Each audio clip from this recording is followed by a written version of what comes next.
Thunder Beginner's Guide. This time we are looking at the very controversial, arguably, tech tree of the Chinese ground branch. I always mess that up because I kind of want to say ground tech tree army thing, and then I realize I can't say all of that. But anyway, we are here to look at the Chinese ground ground tech tree, and this is, in my opinion, if you want to get the best of everything in the game, play the Chinese. If you want to have a good time, that's just me, play the Chinese, because the Chinese tech tree is hated for really no reason. Yes, there is a lot of copy and paste vehicles, but it's a lot of fun, and that's ultimately why we play games, guys. So let's not lose sight of that. But anyway, with 3 advantages, like everybody, like all the other videos, in case you haven't seen them, go and check them out. But we are going to basically format this video: 3 advantages, 3 disadvantages, and 1 bonus fact, potentially, at the end of the video. So stick around to find out what I have to say at the end. So, without further ado, let's get on into it. So the first vehicles that you will encounter will be the Reserve M8 LAC and the Reserve T26 light tanks for the Chinese ground branch. These tanks have their own strengths and weaknesses, which I'll quickly touch on. Basically, the M8 is a very powerful gun on a very light chassis with a 50 cal on top, so you can deal with most things. However, that comes with the trade-off of being very light and very susceptible with a slow turret traverse to a lot of unexpected fire angles, basically. The T26 has a very different problem. The T26 has a very good gun. It is, however, very slow, but it has decent survivability, all things considered. And the downside is also the turret traverse is really slow, but that's a common theme amongst reserve tanks. With that out of the way, let us get on to our first advantage, and that really comes from the variety of the tanks. You have a lot of flexibility. That is the first advantage of the Chinese tech tree, is the flexibility afforded to you by the Chinese tech tree. You have light tanks, you have medium tanks, you have spam rat tanks like this one over here, the SDKVF-Z222. It's really just a rat tank, guys. Let's just be honest. It's a 20mm squeeze boy on wheels with steroids and adrenaline, and it's a rat. Let's be honest. But then you've also got the M8 HMC, the SU-76M. You've got the Chiha, the T26, and the M8, which I've already spoken about. So you've got a lot of flexibility for various situations when it comes to these tanks. So that is the first advantage, is the flexibility afforded to you by the Chinese tech tree. The second advantage, again, comes from the variety of the tanks, is that you have a variety of ammunition types available to you that suit your various needs. And the bottom line with this is that the ammunition used by the Chinese tanks, at least in the reserve vehicle and so forth, have fairly reliable performance. They have very good ammunition. So that is ammunition types, that is the second advantage. The ammunition types, the rounds used by the tanks here, are very reliable, except for the Japanese tanks, because everybody knows the Japanese tanks couldn't pen the side of a barn from a meter out. They need a little bit closer. We have to give them a chance, guys. Come on. But anyway, moving on.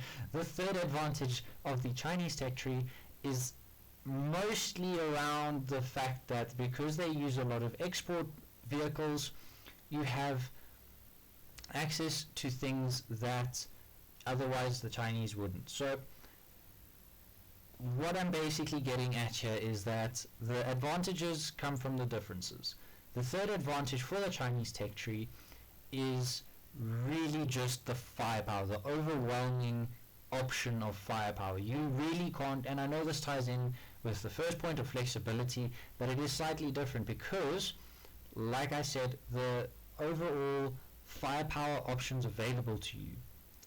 The Chinese are never going to be short of tanks, and you're never going to be short of kills, because the Chinese have in some instances changed up these tanks slightly to be more effective. So for example, and this is really just the main example, the LVT-A4 ZIS. The third advantage mostly orients around this, is where the Chinese have decided to create their own indigenous tank or a modification of a export tank. They have done so very well. So that is the third option, is that you have very powerful modified tanks. So to summarize, good flexibility, very high flexibility. You have a wide range of ammunition to suit your needs, and you also have very good modified tanks. So those are the 3 advantages of the Chinese tech tree. The 3 disadvantages, however, come in within the very same breath. Because China doesn't have any of its indigenous tanks, or doesn't have any indigenous tanks rather, up until probably about rank 4, maybe even rank 5 is where you start seeing indigenous tanks. Those vehicles, because of that, everybody knows how to kill you. In that sense, I speak specifically to the T-34 and the Shermans, the M10. Everybody knows how to take your tank out, so you're not going to have any inherent advantage because you play Chinese in terms of defense. So that's the first disadvantage, is that everybody knows how to kill you. The second disadvantage comes from mostly the fact that because you are playing copy and paste tech tree options, basically, the second disadvantage is that you can play these vehicles in stronger lineups elsewhere. So like with the USA, the Germans, and the Japanese, sorry. You can play these vehicles in stronger lineups elsewhere. That is the second disadvantage to the Chinese tech tree. And the third disadvantage to the Chinese tech tree is that aside from the CCKW 353, they really do lack an anti-air. So you're very exposed within the first 2 ranks to air attacks. And those are the 3 disadvantages. To summarize, everybody knows how to kill you, you have stronger lineups elsewhere for these tanks, and also you suffer in terms of ground cover, or air protection rather, when it comes to air defenses, because Chinese tanks generally struggle with that. The CCKW is probably the only one out of the 2 that is actually a comparatively good anti-aircraft vehicle. Now, the final bonus fact really just comes in from the fact that the Chinese M46 is a very hidden gem, because you have a Hellcat chassis essentially with a 76mm gun, and this vehicle currently, I believe, is on the marketplace for about $30 or $40. It's relatively, again, relatively being the keyword here, I think it's actually cheaper than that, cheap. But that being said, if you've got a little bit of cash lying around, that is a very good tank to pick up, because it helps you bypass a lot of the copy-paste vehicles and helps you really just earn a considerable SL buffer.